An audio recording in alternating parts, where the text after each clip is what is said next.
이번 시간에는 우리 기본 모의고사 6회 문제를 같이 한번 풀어보도록 하겠습니다.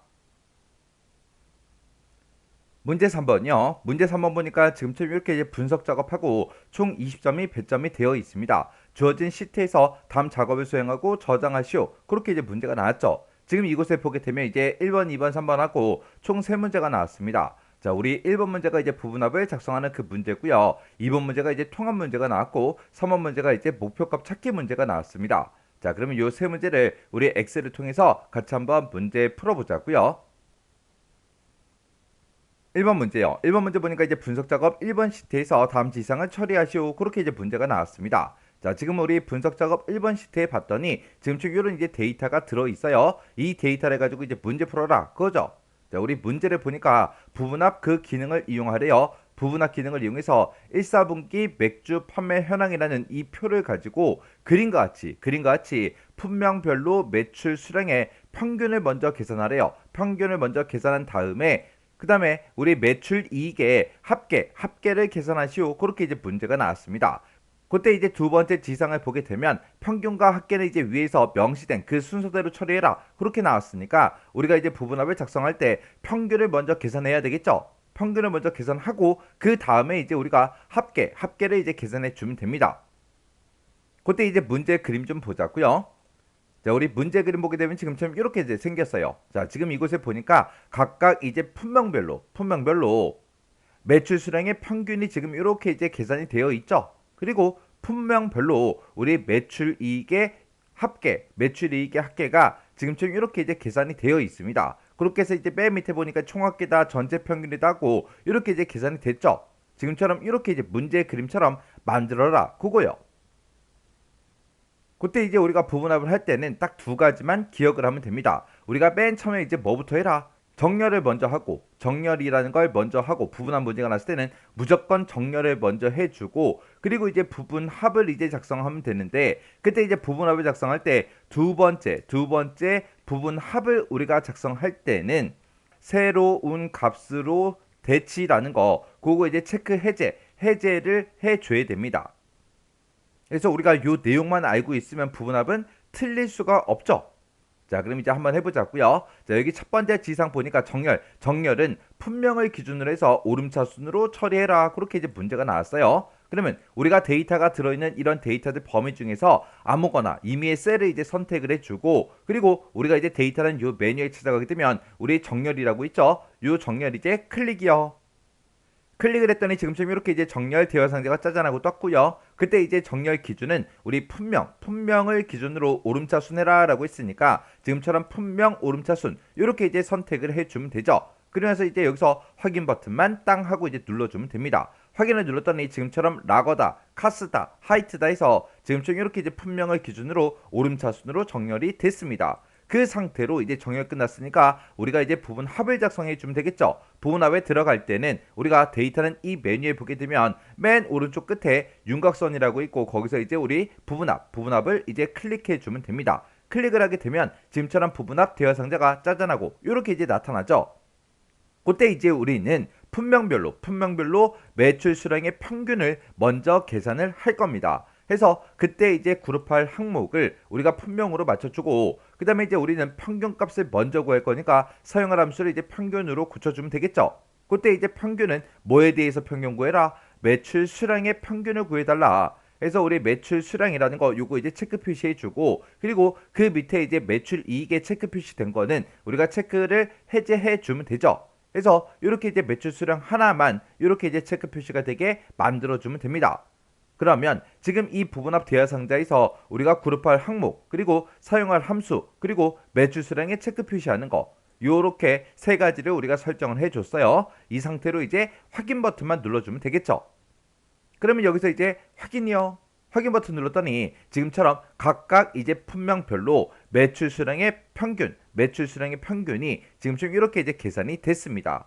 그러면 지금 여기까지 이제 끝난 거죠. 그 다음에 이제 해야 되는 게 매출 이익의 합계를 이제 계산을 할 거예요.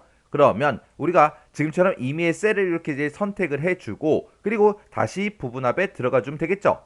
부분합에 들어갔더니 지금처럼 이렇게 이제 부분합 대여 상자가 짜잔하고 떴고요. 이번에는 우리가 품명별로 합계를 이제 계산할 겁니다. 해서 사용할 함수를 이제 합계로 만들어주고, 그때 이제 합계를 구하는 거는 매출이익의 합계를 계산하라 그랬으니까 우리 매출이익에 체크 표시해주고 매출 수량은 체크를 해제해주면 되겠죠. 그리고 지금 이 부분합은 우리가 두 번째 부분합을 만드는 거니까 우리가 새로운 값으로 대치라는 거 요거 이제 체크 표시 해제만 이렇게 이제 해주면 돼요. 해서 두 번째 부분합을 만들 때는 새로운 값으로 대치 요거 이제 해제해 준다. 요거 꼭 기억하셔야죠. 그리고 이 상태로 이제 확인 버튼만 우리가 땅 하고 이제 눌러주면 됩니다. 그랬더니 지금처럼 각각 이제 품명별로 매출이익의 합계가 지금처럼 이렇게 이제 계산이 돼서 지금처럼 이렇게 이제 나왔습니다. 그리고 맨 밑에 보니까 이제 총합계다 전체 평균이다 해서 이렇게 이제 결값이 나타났죠. 이렇게 해주면 이제 우리가 부분합을 다 작성했는데, 부분합을 다 작성하고 나서 우리가 이제 문제 그림이랑 내가 작성한 거랑 똑같은지 다른지 전부 다 이제 확인해 주셔야 돼요. 확인할 때 이 데이터들도 싹 다 이제 우리가 확인을 해야 되지만 그 앞에 있는 이런 윤곽기호 이런 것도 전부 다 이제 확인을 해서 똑같은지 다른지 정확하게 보셔야 돼요. 이렇게 해주면 우리 부분합 끝이요.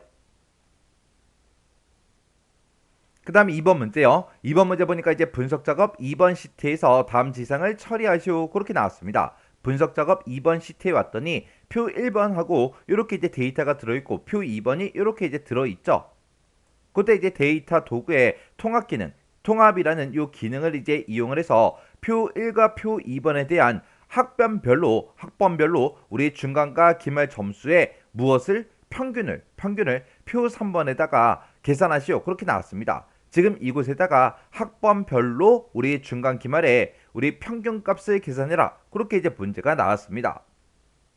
그러면 이제 우리가 결과값을 지금 이곳에다가 표시를 할 거니까 자 이곳을 이제 싹 다 이렇게 이제 범위를 먼저 지정을 해주고 그리고 이제 우리가 통합으로 들어가 주면 되겠죠. 우리 통합이라는 거는 데이터를 이제 통합을 할 거니까 데이터는 요 메뉴에 보게 되면 데이터 도구라고 있고 거기서 이제 통합이라는 거 요거 이제 찍어주면 되겠죠.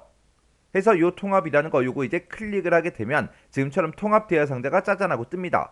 그러면 우리는 맨 위에서 이제 함수 요거부터 찍어줘야죠.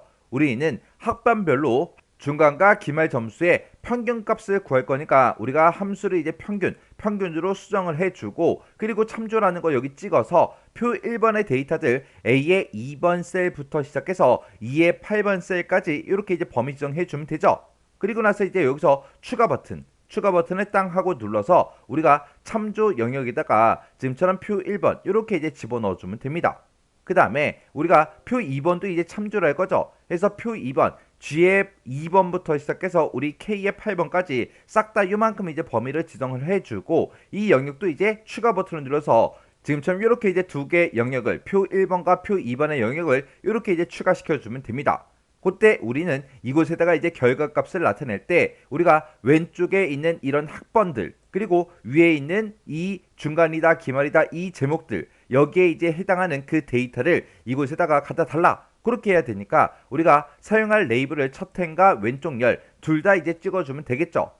그렇게 해놓고 우리가 확인 버튼만 땅 하고 이제 눌러주면 됩니다. 그랬더니 지금처럼 이렇게 이제 결값이 짜잔하고 이렇게 이제 나왔어요. 이렇게 해주면 우리 통합 문제 끝이요. 3번 문제요. 3번 문제 보니까 이제 분석 작업 3번 시트에서 다음 지상을 처리하시오 그렇게 나왔습니다. 우리 분석 작업 3번 시트에 보니까 지금 이런 이제 데이터가 쭉쭉쭉 들어있죠. 자, 이 데이터를 가지고 이제 뭐를 해라? 목표값 찾기라는 그 기능을 이용해서 사원별 근무년수 현황이라는 그 표가 있대요. 그 표가 지금 이곳에 쭉쭉쭉 이렇게 이제 데이터가 들어있죠. 지금 이곳에서 우리 김현국이라는 그 사람이 있대요. 그 김현국이라는 사람이 지금 이곳에 들어있고요. 이 사람의 이제 상여금이 그랬습니다. 이 사람의 상여금이 지금 40만원 그렇게 이제 설정이 되어 있는데 얘가 이제 이 상여금이 50만원이 되려고 했을 때 그때 본봉이 지금 200으로 돼 있죠. 이 금액이 얼마가 돼야 되는지 그걸 이제 계산해라 그렇게 나왔습니다. 그러면 우리가 이제 목표값 찾기에 들어가서 찍을 때 이 금액이 50만원이 되려고 했을 때 얘가 얼마로 바뀌어야 돼요? 그 순서대로만 우리가 찍어주면 되겠죠. 자, 그럼 이제 목표값 찾기 한번 해보자고요. 자, 일단은 우리가 데이터라는 요 메뉴에 보게 되면 우리 지금 가상 분석이라고 있죠. 이 가상 분석에 들어가게 되면 우리 목표값 찾기가 있습니다. 이 목표값 찾기를 이제 클릭해 주면 되겠죠. 클릭하고 나면 지금처럼 목표값 찾기하고 이렇게 이제 대화 상자가 짜잔하고 뜹니다. 그러면 내가 지금 보고 싶은 거는 이 상여금 뒤에 7번 셀에 들어있는 이 상여금이 얼마가 되려고 했을 때 50만 원이요. 해서 50만 원 하고 직접 이렇게 이제 값을 입력해 주면 되죠. 이 50만 원이 되려고 했을 때 그때 값을 바꿀 셀이요. 그때 이 본봉이 얼마로 바뀌어야 되는지 그걸 이제 구해달라. 그렇게요. 해서 D의 7번 셀이 50만 원이 되려고 한다. 그때 B의 7번 셀에 들어있는 그 값이 얼마가 돼야 돼요? 그거 이제 물어보는 거죠. 해서 얘가 50만 원이 되려고 했을 때 지금 이 금액이 얼마가 돼야 되냐? 그렇게 이제 물어본 거예요. 그렇게 해놓고 이제 확인 버튼만 땅 하고 이제 눌러주면 되죠. 그랬더니 D의 7번 셀에 대한 값찾기 답을 찾았습니다. 목표값이 50만 원이었는데 현재 값이 50만 원입니다. 그렇게 이제 바뀌었어요. 아까 여기에 우리 상여금이 40만 원 써 있었는데 얘가 이제 50만 원 바뀌었어요. 그때 김영국의 본봉이 원래 아까는 200만 원이었는데 지금 이제 250만 원으로 그렇게 이제 변경이 됐죠. 그럼 이제 문제 다 푼 거예요. 그럼 여기서 이제 확인 버튼만 땅 하고 이제 눌러주면 되겠죠. 이렇게 해주면 이제 우리 목표값 찾기 끝이요. 이렇게 해서 이제 분석 작업에 있는 요 세 문제를 같이 한번 풀어봤는데 우리 목표값 찾기가 됐든 통합이 됐든 그런 기능들은 우리가 어디서 뭐를 찍는다 그 정도만 알아도 충분히 풀 수 있는 문제예요. 근데 이런 문제를 그냥 한두 번 풀어보고 그냥 시험장에 들어가게 되면 헷갈린다고요. 헷갈려서 틀린다고요. 그래서 이런 문제들 쉽다고 해서 그냥 한두 번 풀어보고 지나가지 말고 여러 번 반복적으로 여러분들이 연습을 하셔서 꼭 손에 익히고 시험장에 들어가셔야 돼요. 이런 문제가 나오면 무조건 우리는 맞춰야 됩니다. 자, 그럼 이 문제도 강의가 끝나자마자 여러분들이 직접 엑셀 파일을 열어서 직접 문제를 한번 풀어보세요. 문제를 풀어보시고 헷갈리거나 잘 안되는 그런 내용들이 있을 때는 여러분들이 꼭 해당 문제를 반복적으로 연습하고 지나가시기 바랍니다.